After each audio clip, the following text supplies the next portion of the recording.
Hello बच्चों, कैसे हैं। मैं मधुसूदन बिजलवान देहरादून से। आज हम आरो भाग 2 का पाठ 4 कैमरे में बंद अपाहिज, जिसके कवि हैं रघुवीर सहाय, उसका अध्ययन करेंगे। रघुवीर सहाय का जन्म 1929 में लखनऊ में उत्तर प्रदेश में हुआ था। इनकी प्रमुख रचनाएं अज्ञेय द्वारा संपादित दूसरा तार सप्तक जो 1938 में प्रकाशित हुआ, सीढ़ियों पर धूप में, आत्महत्या के विरुद्ध, हंसो हंसो जल्दी हंसो, ये सभी इनकी रचनाएं हैं।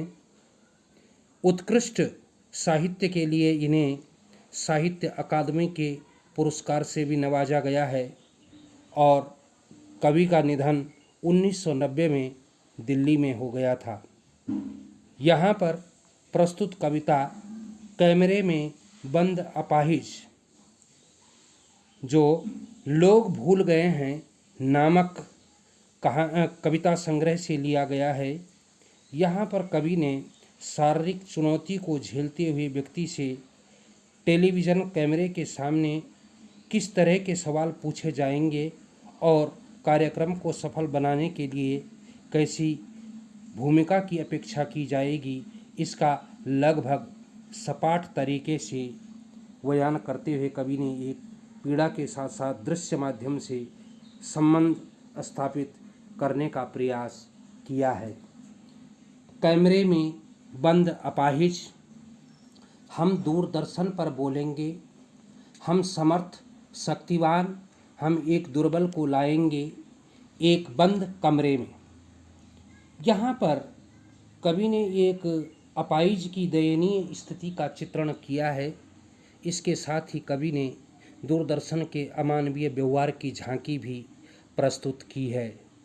कवि कहता है कि दूरदर्शन जो विभिन्न प्रकार के दावे करता है कि हम एक दुर्बल, लाचार और अपाहिज व्यक्ति का साक्षात्कार प्रस्तुत करके एक सच्चे समाज के पथ प्रदर्शक का फर्ज अदा करेंगे, जबकि ऐसा कुछ भी नहीं।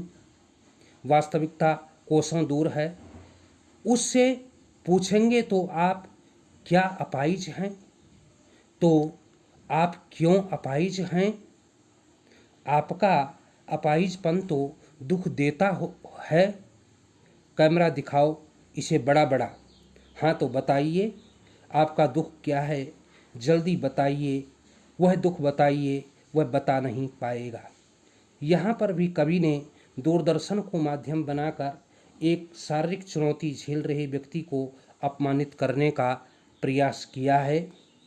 कवि कहता है कि अपने भाग्य को कोसने वाले अपाहिज से, जो व्यक्ति अपाहिज है, उससे दूरदर्शन वाले कुछ ऐसे प्रश्न पूछते हैं कि जिससे वह अपने को अपमानित महसूस करता है।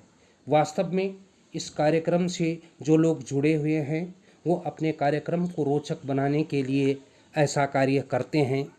भला एक अपाहिज से ऐसा प्रश्न करना कि आपको अपाहिज बनकर के कैसा महसूस होता है, वास्तव में उसके दुख को और अत्यधिक बढ़ाना ही होता है। सोचिए, बताइए आपको अपाहिज होकर कैसा लगता है, यानी कैसा लगता है। हम खुद इशारे से बताएंगे कि क्या ऐसा। सोचिए, बताइए, थोड़ी कोशिश करिए, यह अवसर खो देंगे।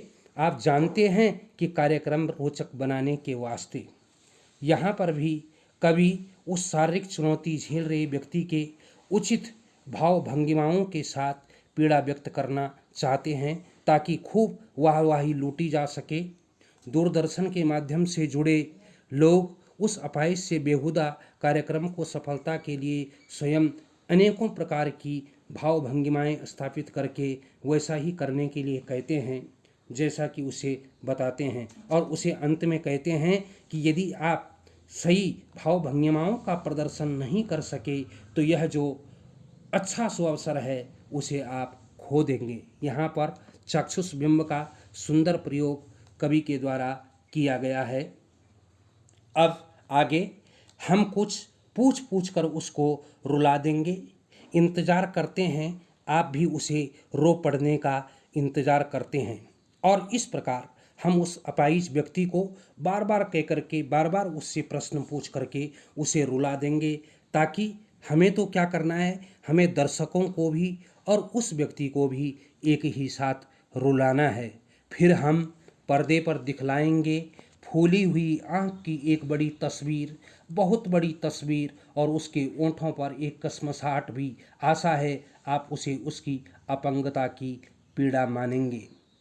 और जब वह व्यक्ति दूरदर्शन वालों के बार बार प्रश्न पूछने पर परेशान हो जाएगा, तो टेलीविज़न कैमरे को उसकी ओर देख करके उसके दुख से जो फूली हुई आँख है, जो बड़ी हो गई है, जो लाल हो गई है, उसे देखेंगे, और उसके ओंठों पर जो बेचैनी का भाव है, उसे हम दर्शक लोगों को दिखा करके उनकी सहानुभूति बटोरने का प्रयास करेंगे।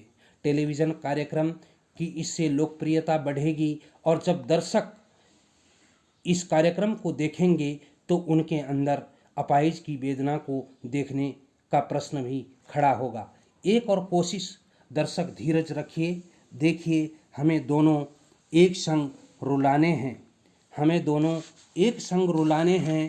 कहने का तात्पर्य यहाँ है कि हम उसे कोशिश करेंगे कि उसकी शारीरिक चुनौती झेल रहे उस व्यक्ति को हम उकसा करके इतना उकसाएं कि उसे वह रो पड़े। दूरदर्शन पर एक अपाहिज की हुक सुन करके हम भी रो पड़े।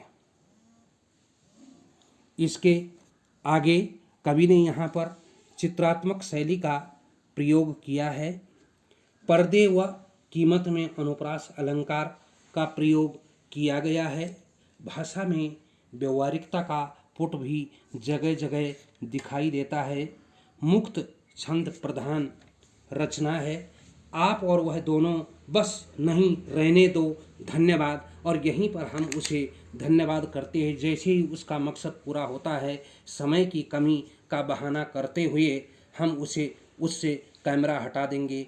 इस तरह अपाहिज व्यक्ति जो साक्षात्कार दिखने के पश्चात दर्शक वर्ग के प्रति धन्यवाद भी दिया जाता है। हम धन्यवाद करते हैं। इस माध्यम का उद्देश्य समाज के हित में कार्यक्रम प्रस्तुत करना होता है। इसी के साथ यह